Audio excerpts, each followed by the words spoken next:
दोस्तों, आज के वीडियो में हम आप सभी लोगों के सामने एक ऐसी जानकारी लेकर आए हैं जिसे सुनकर आप सभी लोग बहुत ही ज्यादा हैरान हो जाएंगे। आप सभी लोगों को बहुत अच्छे से ये पता ही होगा कि भगवान जगन्नाथ के जगन्नाथपुरी वाले मंदिर में हिंदू धर्म के अलावा किसी भी धर्म का कोई भी इंसान प्रवेश नहीं कर सकता। जी हाँ, नहीं कर सकता मतलब बिल्कुल भी नहीं कर सकता।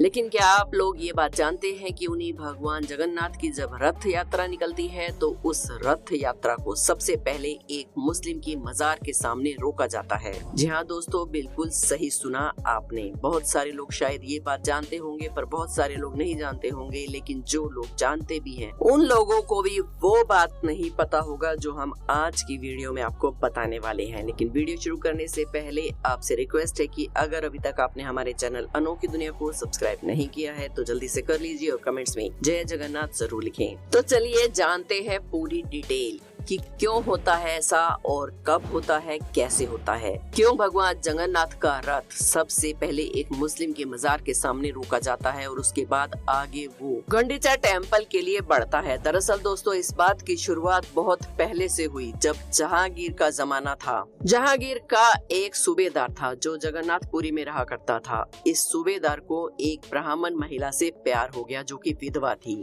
उसने अपने प्यार का इजहार किया। महिला ने देखा कि मेरे जीवन में मेरे आगे पीछे कोई नहीं है और ये मुझसे विवाह करना चाहता है, तो उस ब्राह्मण विधवा महिला ने हाँ कर दी। दोनों का विवाह हो गया। दोनों के विवाह के बाद उनका एक बेटा हुआ जिसका नाम इन लोगों ने सालबेग रखा। अब सालबेग बचपन से ही मुस्लिम धर्म और हिंदू धर्म दोनों को मानता था, क्योंकि पिता उसके मुस्लिम थे और माँ उसकी हिंदू थी। माँ लगातार पूजा पाठ किया करती थी और ये बड़ा ही ऐसे हुआ। हमेशा देखता था कि माँ भगवान श्री कृष्ण की भक्ति में लीन रहती है। जैसे कि इसके पिता मुगल शासक की मुगल टीम के एक सूबेदार हुआ करते थे और जो बेटा था सालबेग ये मुगलों की सेना में शामिल हो गया। अब कुछ ही सालों के बाद एक युद्ध हुआ। इस युद्ध में काफी ज्यादा मात्रा में जो मुगल सैनिक थे वो घायल हो गए और इन घायलों की लिस्ट में सालबेग भी था। सालबेग घायल होने के बाद बहुत ही ज्यादा बीमार पड़ गया। उसका काफी समय तक जगह जगह पर इलाज चला लेकिन वो ठीक नहीं हो पा रहा था। उसे उसकी माँ ने बोला कि भगवान जगन्नाथ से आशीर्वाद ले। भगवान जगन्नाथ ये मन्नत करके कि मैं ठीक हो जाऊंगा, उनकी पूजा अर्चना कर भक्ति में लगा रहे। उसने यही किया। वो भगवान जगन्नाथ की भक्ति में लगा रहने लगा। भगवान जगन्नाथ उसे आशीर्वाद भी देते हैं। भगवान उसके ऊपर प्रसन्न भी हो गए और उसकी वजह से जो परेशानियां थी,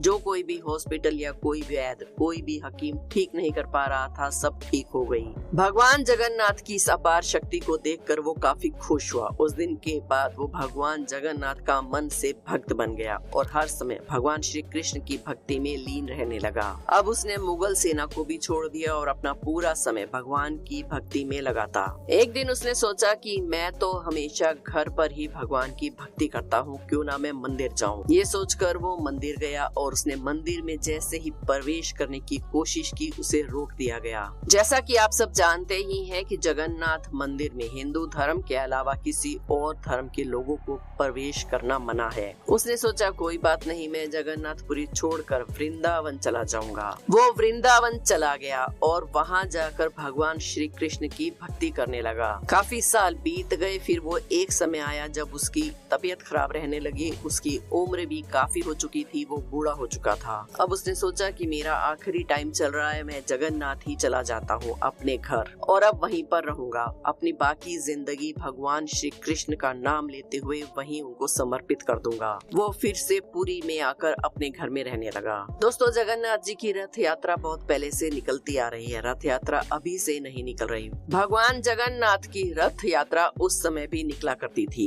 सालबेग अब जो कि जगन्नाथपुरी में आकर रहने लगा था, उसके मन में कई बार भगवान जगन्नाथ के दर्शन की इच्छा होती। तो भगवान के दर्शन इसे साल में एक बार हो ही जाते जब रथ यात्रा निकलती। रथ यात्रा इसके घर के सामने से जाती तो भगवान के दर्शन ये कर लेता और हाथ जोड़ लेता था। और अपनी साल भर की भक्ति को मान लेता था कि साल भर की भक्ति मैंने पूरी कर ली है, और फिर से भगवान की भक्ति में लीन हो जाता। तो ऐसे उसका जीवन कट रहा था। एक बार की बात है, उसे किसी काम से जगन्नाथपुरी में वापस वृंदावन जाना था। साल्वेग वृंदावन चला गया और वहाँ किसी काम में अटक गया। इधर पुरी में भगवान जगन्नाथ की रथ यात्रा निकलने का समय आ गया। जैसा कि हम सब जानते ही हैं कि रथ यात्रा हमेशा आषाढ़ मास की शुक्ल पक्ष की द्वितीय तिथि को पड़ती है। इस तिथि में ये वृंदावन में था और जगन्नाथपुरी नहीं पहुंच पाया। उसको ऐसा लगा कि अभी भागा दौड़ी में निकलूंगा तो जगन्नाथपुरी टाइम पर नहीं पहुंच पाऊंगा,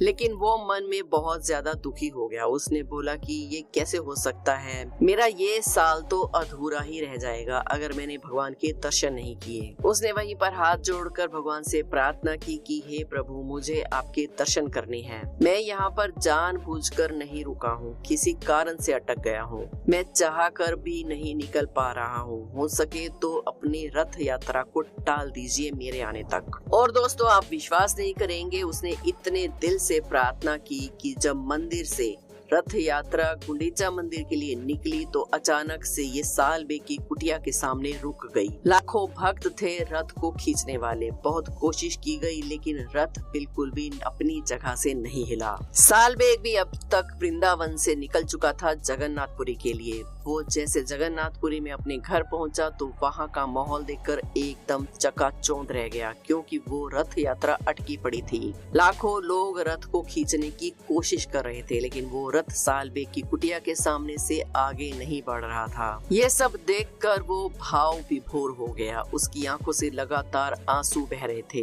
वो भगवान के सामने सिर झुकाकर बहुत ही ज्यादा प्रसन्न हुआ। उसके बाद ही वो रथ यात्रा वहाँ से आगे बढ़ी। ये बात धीरे धीरे करके पूरे नगर में, पूरी दुनिया में फैल गई। जब ये बात लोगों को पता चली तो लोग बहुत हैरान हुए। समय बीता और साल्वेग की मृत्यु हो गई। साल्वेग को भगवान जगन्नाथ के सबसे बड़े भक्तों में से एक माना गया और साल्वेग की समाधि, साल्वेग की कब्र वहीं पर बना दी गई जहां पर उसकी कुटिया थी। बस उस दिन के बाद जब भी रथ यात्रा निकलती है तो साल्वेग की कुटिया के सामने, उस मजार के सामने उसे जरूर रोका जाता है और उसके बाद ही यात्रा को आगे बढ़ाया जाता है।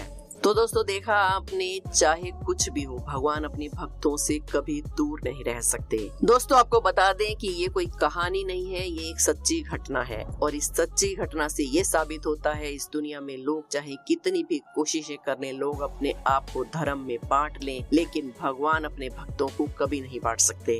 भगवान अपने भक्तों को कभी भी अलग नजरों से नहीं देखते। रथ यात्रा, जो कि जगन्नाथपुरी का एक सबसे बड़ा त्योहार माना जाता है, इसी रथ यात्रा में इतनी ज्यादा हैरान करने वाली चीज होती है जिसकी जानकारी बहुत से लोगों को नहीं थी। जगन्नाथपुरी की और भी बहुत सी हैरान कर देने वाली बातें हैं, जैसे कि जिस हांडी में भगवान के लिए भोग पकाया जाता है वो मिट्टी का बर्तन है और एक के ऊपर एक 7 मिट्टी की हांडी रख के भगवान के लिए भोग पकाया जाता है। अब आप सोच रहे होंगे कि इसमें हैरानी की क्या बात है। हैरान होने वाली बात ये है कि जो सबसे ऊपर वाली हांडी होती है उसका भोग, यानी कि उसका खाना सबसे पहले पकता है, जबकि विज्ञान के हिसाब से जो हांडी आग के नजदीक होती है उसका खाना पहले पकना चाहिए। उड़ीसा का ये पूरी मंदिर विज्ञान को इस तरह की बहुत सारी चुनौतियां देता है, लेकिन वैज्ञानिक आज तक भी इन सब के बारे में पता नहीं लगा पाए हैं। इस मंदिर के बारे में और क्या क्या रहस्य है और ये मंदिर वैज्ञानिकों को किस तरह से चौंकाता है, इसमें